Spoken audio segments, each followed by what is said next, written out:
Okay, today we are going to discuss fundamental theorem of algebra. Last lecture আমি Lavelis theorem করিয়েছিলাম, where Lavelis theorem statement is needed to prove this theorem. Okay, now let's come to the statement of this theorem. Fundamental theorem of algebra is very important theorem because the whole algebra is standing on this basic theorem.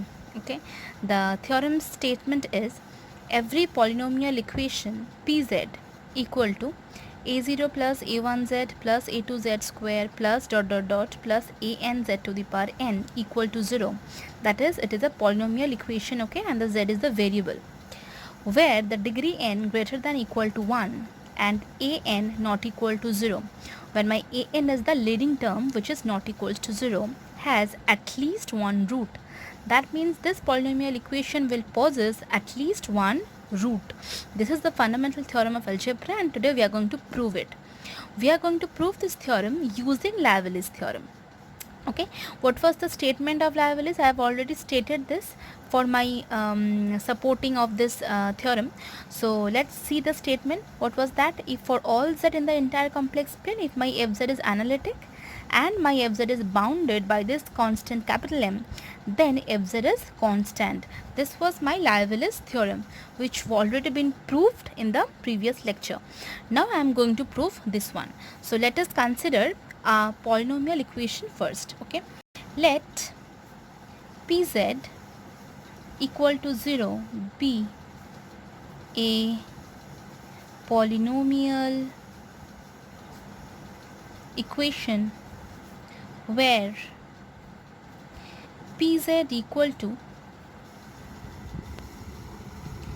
a0 plus a1z plus a2z square plus dot dot dot plus an z to the power n.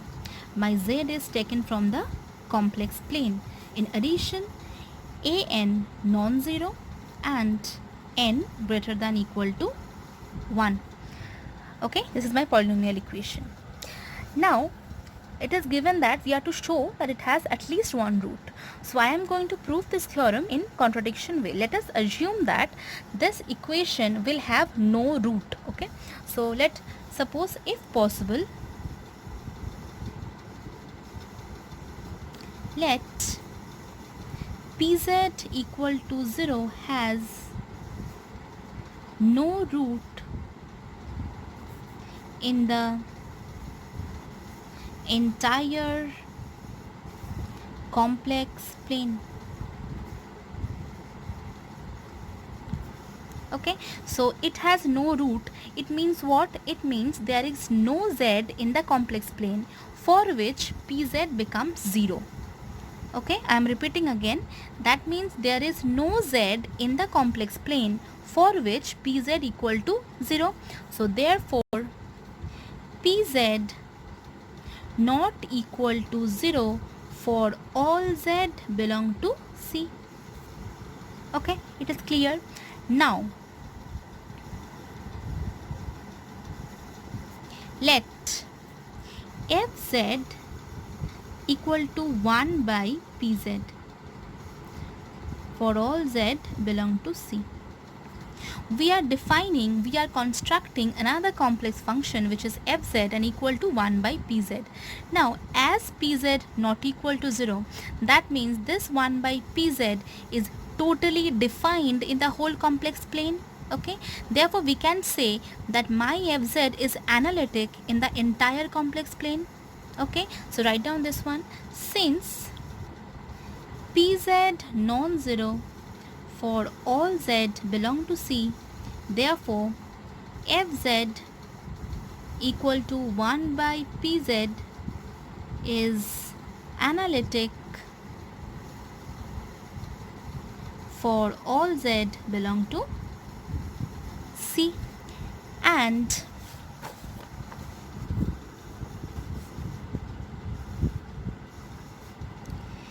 as z tends to infinity, p of z tends to infinity, therefore fz equal to 1 by pz tends to 0 as my z, that means mod z, tends to infinity. Okay, so this fz tends to 0 as mod z tends to infinity implies what? That means modulus of fz can be met less than to any positive constant implies mod fz less than capital M, where M is constant, implies fz is bounded. Okay, so fz is bounded and fz is analytic. Now therefore, by Liouville's theorem, what we have fz must be constant. Okay, implies 1 by pz must be constant, implies pz must be constant. Okay, so as the degree of pz n and which is greater than equal to 1, so pz must be a constant. It is a contradiction. This is a contradiction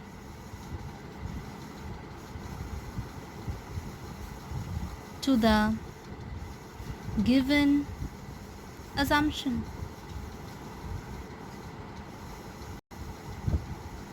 And this contradiction arises due to what assumption? We have assumed that pz has no root.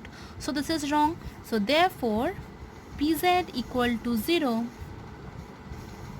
must have at least one root in the complex plane. Okay, so this is the fundamental theorem of algebra and we have proved it using Liouville's theorem. Thank you.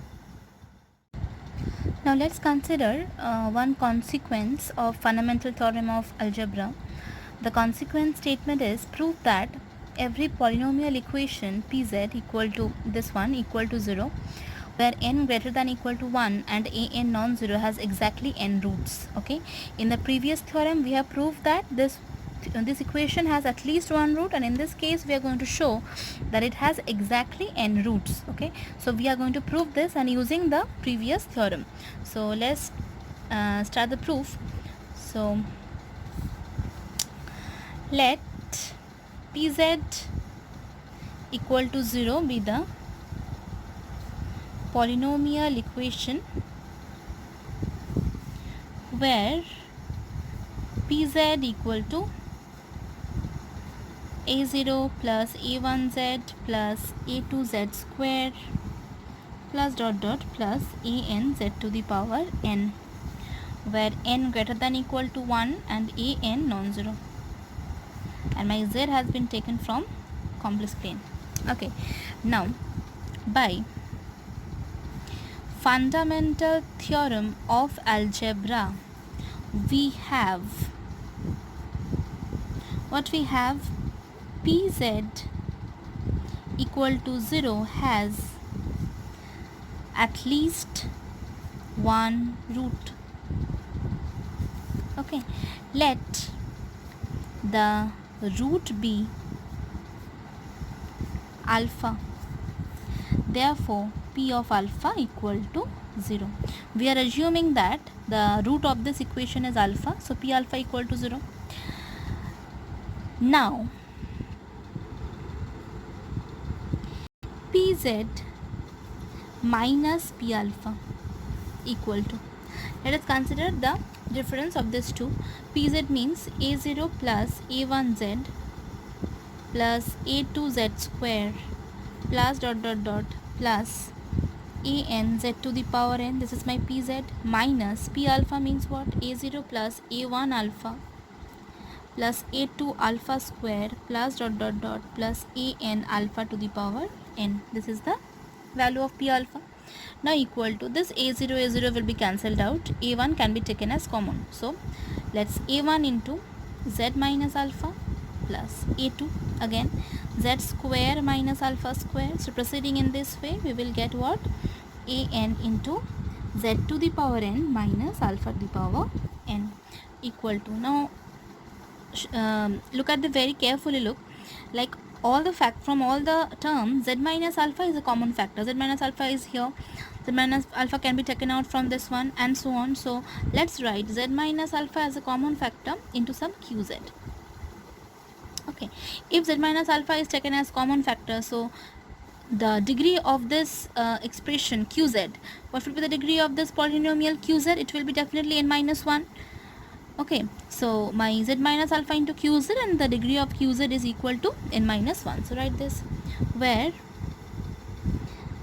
degree of qz equal to n minus 1. Okay, now we can again apply fundamental theorem of algebra on qz. Okay, now applying the fundamental theorem of algebra on qz equal to 0, we see that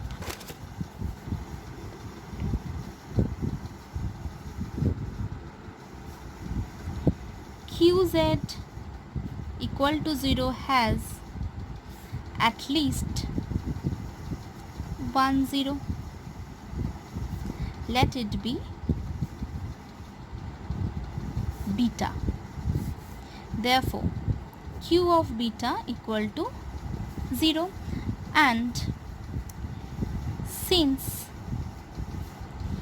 pz minus p alpha equal to z minus alpha into qz implies, what does it imply? p alpha means 0, so pz equal to z minus alpha into qz. Take this one and give this equation number 1. Okay, now since q beta equal to 0, therefore by the previous justification,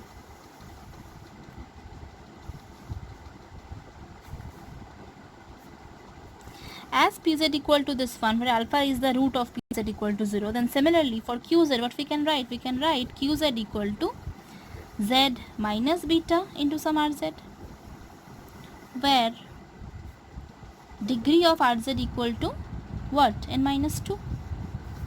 So therefore pz equal to what? Z minus alpha into z minus beta into rz. So proceeding in this way, what we can get? We can get total n factors exist for pz. Continuing in this way,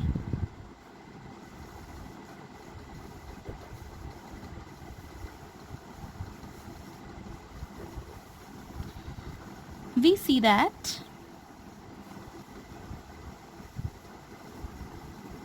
pz has exactly, and pz has exactly n zeros. Zeros means the roots of pz equal to 0, that is pz equal to 0 has n, has exactly n roots, and the theorem is done. It's a very important theorem for complex analysis, and try to remember these two theorems. These two theorems is exactly very important. Thank you so much.